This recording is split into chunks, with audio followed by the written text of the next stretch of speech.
you aware of signs of a heart attack? Hi, my name is Cleo. I'm presenting ED Files. So today we want to talk about signs of a heart attack. So what are the typical signs of a heart attack? Because as we know, there are typical signs and there are atypical signs.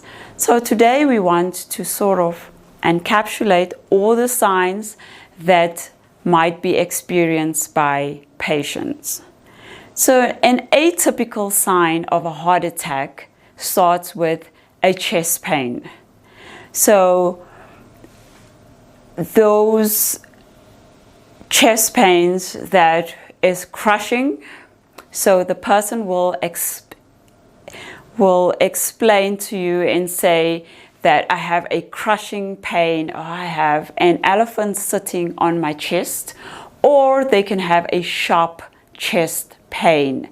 It could be on the left side of the chest. It could also be mid-sternum, which is in the middle of the chest.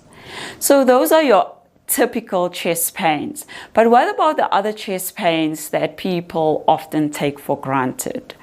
So there are dull pains that can be mistaken for just about anything. Then there are burning pains, and those pains sometimes are also described as maybe a heartburn.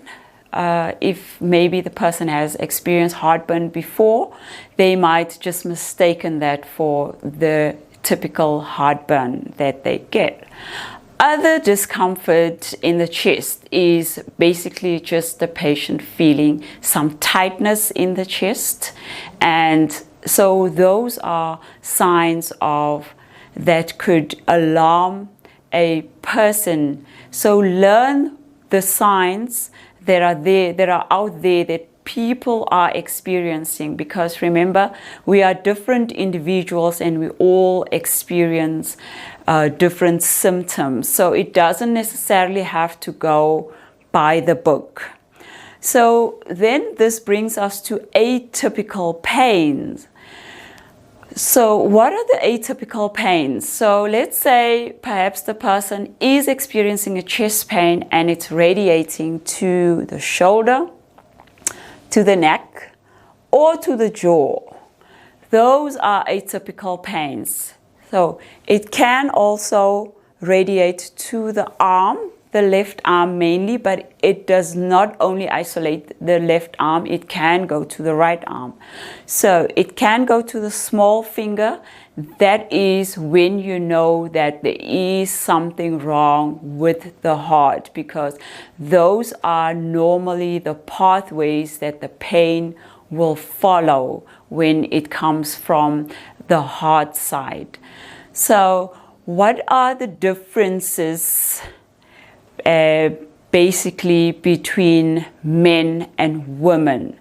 So when we look at women and men, so 50% of women that will experience a heart attack may have the typical signs that men have. But there are those that will not experience the typical signs that I've just explained that men do experience when they're having a heart attack. So what are the signs that women may experience is they may be feeling extremely tired. So you may be fatigued, and because women are multitasking under normal circumstances, they could easily mistake that for being stressed out, for being tired, for being overworked, and maybe say that no, it is nothing. So do not underestimate a sign of fatigue, unusual fatigue that is new for just about anything else, because it could just be leading up to one of the life-threatening illnesses. Another symptom that there could be is, for instance, nausea. and vomiting. So nausea and vomiting just so out of the blue, and sometimes it is preceded by symptoms. Maybe you've had a bit of dizziness and you've just ignored that dizziness, and then suddenly that dizziness is followed by nausea and vomiting. So have a look at how these symptoms build up onto each other, trying to alert you that there is something wrong with you. Lethargy. Maybe you're experiencing sleeping problems, and maybe the chest pain that you are experiencing is not typically with your daily activities. Maybe when you're sleeping, you are experiencing some chest pain. So that is a call for concern, because now you are not engaging in any activity that could be causing your heart to lack oxygen, that is increasing your oxygen demand. So that could easily mean that you are having something going on in your heart. So basically what happens is when patients are having like dizziness is when the heart is trying to pump towards that or through that vessel, and the vessel is blocked. It means that the muscle following that vessel is it's in a process of being injured, and if it happens over a long period of time, this muscle could easily die. So the time that you start experiencing those pains is also very important as to when do you present yourself to the emergency department. And this is one of the other reasons that you will feel extremely tired, because that blood vessel is blocked. Your heart cannot pump out the necessary blood.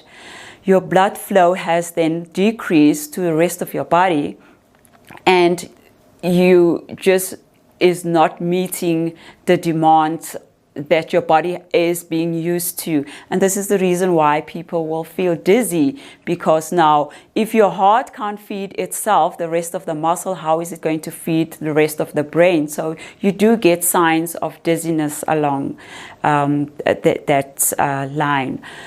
So we encourage people to, when you experience these signs and symptoms, do take them seriously. And education is key, because if you don't know that a nausea and a vomiting, a lethargy and a fatigue and a sleeping disorder, a little bit of chest pain here and there, a little bit of a fast heartbeat could eventually be building up to a heart attack, you obviously won't do much about it. So we are encouraging people who are having these symptoms that please do report to your emergency room.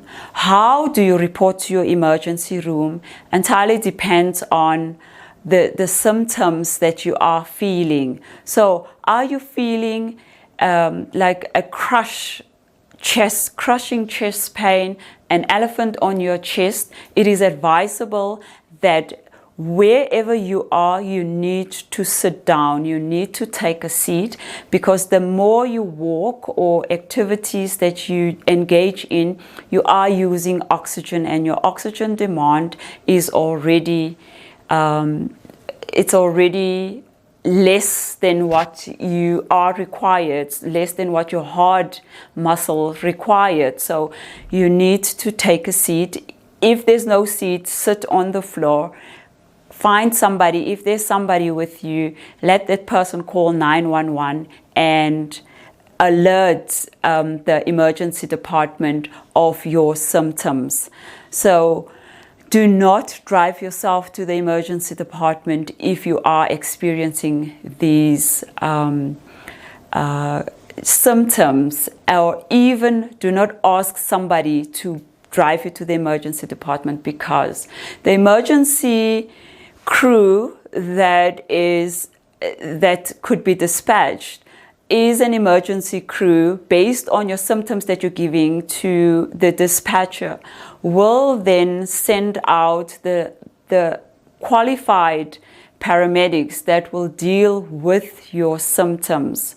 So you can then receive the necessary help before you even reach the emergency department. But now they will be able to give you the necessary medication, the oxygen that you need, as opposed to you rushing in your car and even maybe ending up in an accident or so. So in wrapping up, I just want to reiterate the fact that we need to educate ourselves on the signs and symptoms that could easily mean that a person is having a heart attack.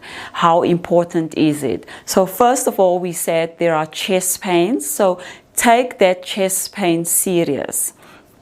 If that chest pain is causing shortness of breath as well, you need to know that this is becoming a life-threatening situation for you.